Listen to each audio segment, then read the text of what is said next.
Pala municipality ആര് ഭരിക്കുമെന്ന് ഇന്ന് തീരുമാനമാകുമോ? പ്രധാനപ്പെട്ട ചോദ്യമാണ്.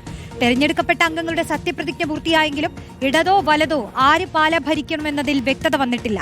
സ്വതന്ത്ര സ്ഥാനാർത്ഥിയായ ബിനു പുളിക്കക്കണ്ടവും കുടുംബവും ആർക്കൊപ്പം നിൽക്കുമെന്നതിനെ ആശ്രയിച്ചിരിക്കും പാലായുടെ തലവര.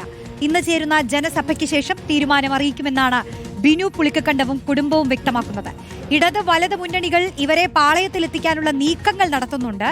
നിലവിൽ LDF 12, UDF 10 LDFന് ബിനു പുളിക്കക്കണ്ടവും കുടുംബവും മതിയെങ്കിൽ UDFന് വിമത സ്ഥാനാർത്ഥി കൂടി ഒപ്പം നിൽക്കണം. അഖിൽ കെ ചേരുന്നു. അഖിൽ, ബിനു പുളിക്കക്കണ്ടത്തിന്റെ കുടുംബത്തിലേക്ക്, ആ വീട്ടിലേക്കാണ് ക്യാമറ തിരിച്ചു വെച്ചിരിക്കുന്നത്.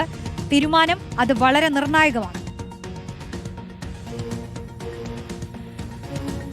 തീർച്ചയായും റോഷ്നി, അത് തന്നെയാണ് ഏറ്റവും പ്രധാനപ്പെട്ട കാര്യം. അതായത് ബിനു പുളിക്കക്കണ്ടത്തിന്റെ കുടുംബത്തിലെ 21 വയസ്സുകാരി പാലയുടെ നഗരസഭ അധ്യക്ഷയാകും എന്ന കാര്യത്തിൽ ഏറെക്കുറെ തീരുമാനം ആയിരിക്കുന്നു. പക്ഷേ അത് ഇടതിനൊപ്പം നിന്നിട്ടുകൊണ്ടാണോ വലതിനൊപ്പം നിന്നുകൊണ്ടാണോ എന്ന കാര്യത്തിൽ മാത്രമാണ് അതിനൊരു വ്യക്തത വരേണ്ടത്. കാരണം ഇടതുപക്ഷവും അതുപോലെ തന്നെ UDFും ഇത്തരത്തിൽ ഈ സ്വതന്ത്ര സ്ഥാനാർത്ഥികളുടെ പിന്തുണ തേടിക്കൊണ്ട് അവിടേക്ക് എത്തിയിട്ടുണ്ട്. പലവിധ ഓഫറുകൾ, അതായത് നഗരസഭ അധ്യക്ഷ സ്ഥാനം, ഡെപ്യൂട്ടി ചെയർമാൻ സ്ഥാനം, അങ്ങനെയുള്ള ഓഫറുകളൊക്കെ മുന്നോട്ട് വെച്ചിട്ടുണ്ട്. പക്ഷേ ഒരു തുറന്ന ചർച്ചയിലേക്ക് കാര്യങ്ങൾ പോയിട്ടില്ല എന്നുള്ളത് തന്നെയാണ്.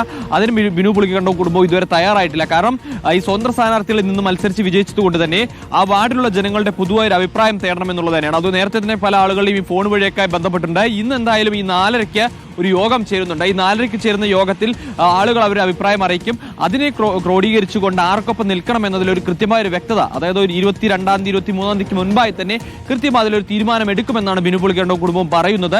പക്ഷെ അത് ആർക്കൊപ്പം എന്നതിൽ ഇപ്പോഴും സസ്പെൻസായി തുടരുകയാണ്.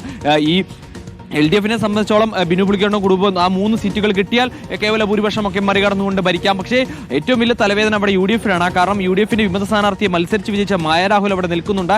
ഈ മായ രാഹുൽ കൂടി ഒപ്പം കൂടിയാലാണ് ഇവർക്ക് 14 ആവുകയുള്ളൂ, കേവല ഭൂരിപക്ഷം നേടാൻ കഴിയൂ, ഭരണത്തിലെത്താൻ കഴിയൂ. എന്തായാലും മായും ചെയർപേഴ്സൺ സ്ഥാനം ചോദിച്ചിട്ടുണ്ട്. സ്വാഭാവികമായും ബിനു പുളിക്കക്കണ്ടവും കുടുംബവും ഒരു 5 വർഷമൊക്കെ ചെയർപേഴ്സൺ സ്ഥാനം UDFനോട് ആവശ്യപ്പെട്ട് കഴിഞ്ഞാൽ അത് UDF വലിയ സമ്മർദ്ദത്തിലേക്ക് പോകും. എന്തായാലും അത്തരത്തിലൊരു ആവശ്യമൊക്കെ മുന്നോട്ട് വെക്കുമോ, അല്ലെങ്കിൽ ബിനു പുളിക്കക്കണ്ടവും പറയുന്നതാണ് തങ്ങളുടെ ഡിമാൻഡ് എന്താണ് എന്നതൊക്കെ ഇന്നത്തെ ഈ ചർച്ചയ്ക്ക് ശേഷം, ഇന്ന് നടക്കുന്ന ജനസഭയ്ക്ക് ശേഷം മുന്നണികളുമായി ചർച്ച ചെയ്ത് മുന്നോട്ട് പോകുമെന്നാണ് അറിയുന്നപ്പോൾ കൂടുതൽ നല്ല ഓഫർ എവിടുന്ന് കിട്ടും, അല്ലെങ്കിൽ നന്നായി ഓഫർ നൽകുന്ന ആരായിരിക്കും എന്നൊക്കെ നോക്കിയായിരിക്കും ഒരുപക്ഷെ എന്തായാലും ആർക്കൊപ്പം ചേരുമെന്ന കാര്യത്തിൽ വ്യക്തത വരുത്തുക.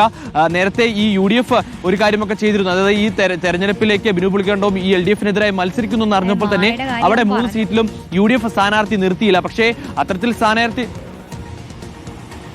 സ്ഥാനാർത്ഥിയെ നിർത്താതെ വന്നിട്ട് UDFനൊപ്പം പോകാൻ ഇപ്പോഴും ബിനു പുളിക്കക്കണ്ടവും കുടുംബവും തയ്യാറായിട്ടില്ല എന്നുള്ളത് തന്നെയാണ്. എന്തായാലും ഇന്ന് അറിയാൻ കഴിയുമെന്ന് തന്നെയാണ് പ്രതീക്ഷിക്കുന്നത്. ഒരുപക്ഷെ ഇന്നത്തെ ഈ ജനസഭ പൂർത്തിയായി കഴിഞ്ഞ ശരി അഖിൽ, എന്തായാലും നമുക്ക് കാത്തിരുന്ന് തന്നെ കാണാം.